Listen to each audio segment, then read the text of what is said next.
एक विशाल जंगल था जहाँ पेड़ ऊंचे खड़े थे, हरी पत्तियों का झुंका बह रहा था और पक्षियों की चहचहाहट से वातावरण गूंज रहा था।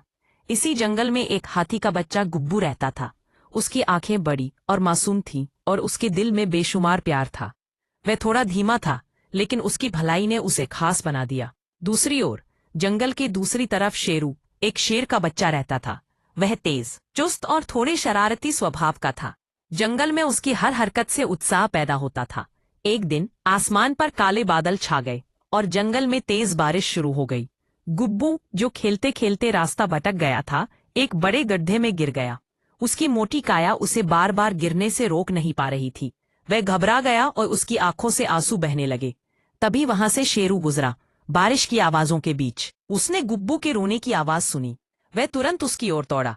जब उसने देखा कि गुब्बू एक गड्ढे में फंसा हुआ है, तो उसने कहा, अरे रो क्यों रहे हो? मैं हूं ना, निकल लेते हैं। गुब्बू ने अपनी आंखें पोंछते हुए कहा, मैं बाहर नहीं आ पा रहा, कोई मेरी मदद नहीं कर रहा। शेरों ने मुस्कुराते हुए कहा, तुम चिंता मत करो दोस्त। उसने जंगल में से मोटी बेलें इकट्ठा की, उन्हें गांठ लगाकर एक रस्सी बना दी। इसे अपनी सूंड से पकड़ो, उसने कहा, मैं तुम्हें खींचूंगा।